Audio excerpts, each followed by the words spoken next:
Bonnie Lass, what are you doing? You smell calf on me?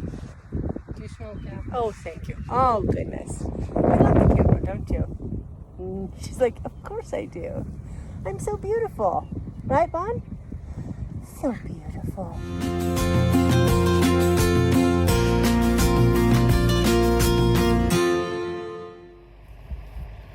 I feel like I'm watching a pot try to boil. Well, except for the horses, obviously. They're just trying to stay fat and sassy. 2 girls. Hopefully we'll hold off for 2 weeks. That would be nice.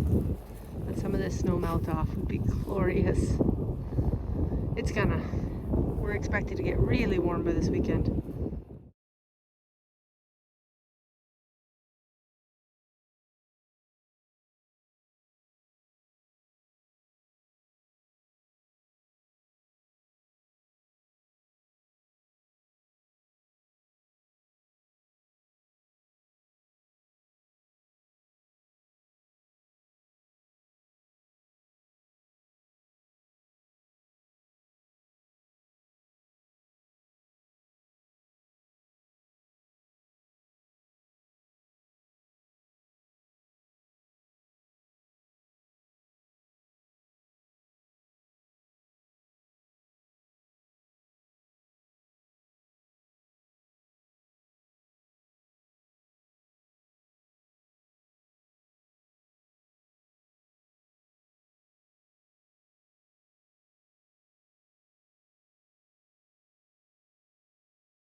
Processor.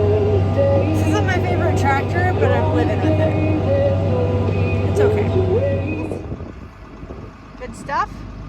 Kind of dusted your snow there, didn't I? Ah, tasty. Get all that snow melt now. Yay! Are you happy about it too? Clearly.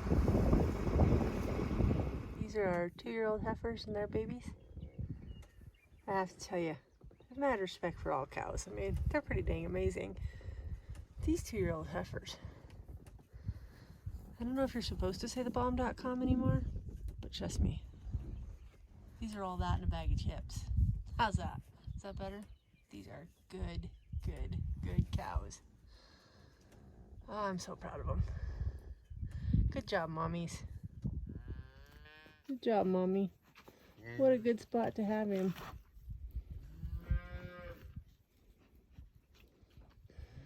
Yet again, another 2-year-old champ. I might be a little biased though. Who knows?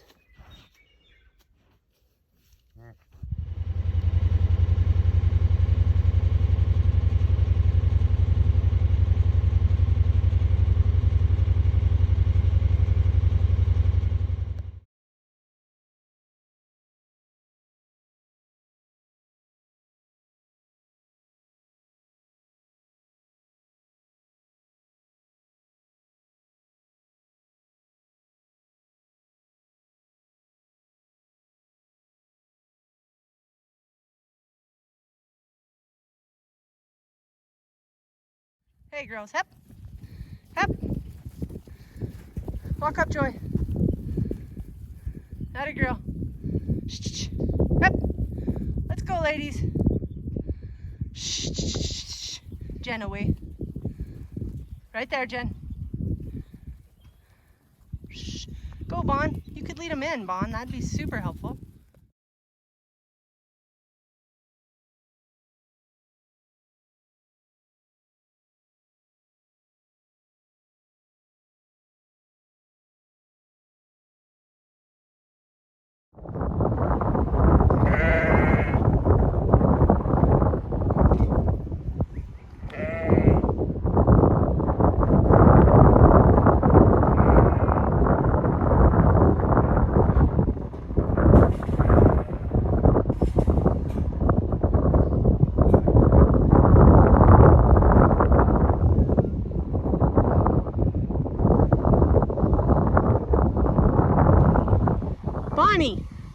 you doing, Bon?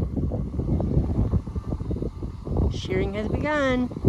Come in the alley, go up in the trailer, come out a naked sheep.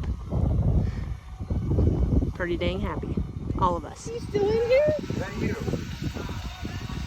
So sad. Come on, girls. Just go too fast, right?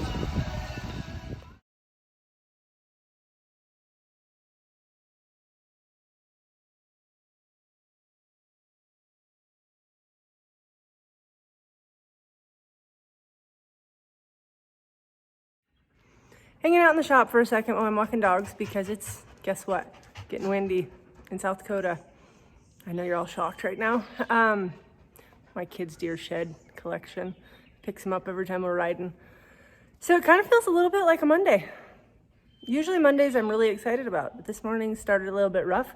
It's glorious other than a little bit of wind, the sun's out and it's beautiful, but pulled a dead calf and that's always a bummer. Kind of starts the day off like, eh.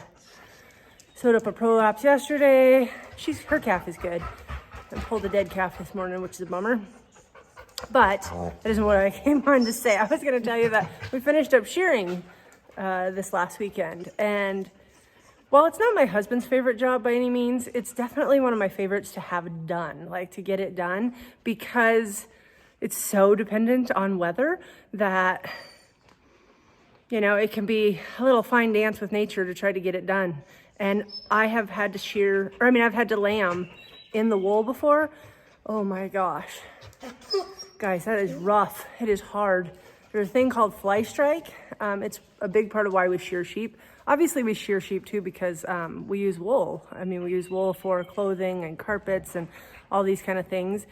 But we also shear it for the good of the animal, because if you don't, Jess, if we don't shear them when the hot weather hits and if you get any kind of moisture and they're lambing, then fly strike. Anyone that has lived through fly strike knows, oh my gosh, it is a miserable thing. So what happens is my dogs are like, please, let's go for a walk. Stop talking about this.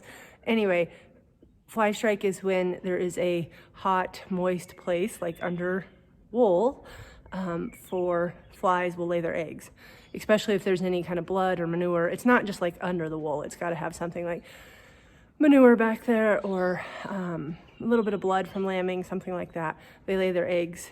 What do their eggs hatch into? Maggots. I have seen them like completely devastate you. They'll eat them from the inside out, crawl in and out. It's really gross. I won't go into a lot of details, but there's a reason we shear, trust me.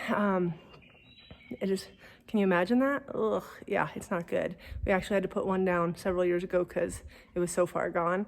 If you go back to one of my earlier videos about Maggie, she was also a lamb that did not have a lot of wool, but she was born late in the year in July, and her navel was still bloody. And they literally started laying eggs there and went in through her belly. It was really bad. So yeah, there's a reason. So anyway, we are done with shearing for another year. The wool market is not good at all. So we are gonna end up probably holding it for a little bit. We actually have it stored in here. I'll have to zoom in and show you in a minute. But we have a couple wool bags in here and we'll hold them and then take them up to the warehouse when they have more room, and then they will sell it for us and be done for another year. But honestly, even more than the wool, I'm just glad to have sheep shorn. It's like the biggest deal around here, short of, well, that and branding, right up there with about the biggest things that we look forward to every year. So these are the wool bags I was talking about. Different bags have different things. Yes, I have a chicken in the shop. Thank you, Ty, for getting her out. Different bags have different things. Like this one, it's upside down, but that's belly wool. So that wouldn't be as good a wool right there. It's usually dirtier. This one would be like pieces off of legs, stuff like that. And then your good wool are in these tight bags down here. So usually we grade, I'm gonna have to save that chick. Oh, thank you, Ty. We usually grade right around 19, 20 micron. So it's pretty fine. And then we have a loose bag back here too by my bike. That one would be, we have some crossbred use. We use that for, I mean, we don't personally use it, but other people use it and buy it for like carpet. Your good wool is used for your clothing. Gotta save a chicken.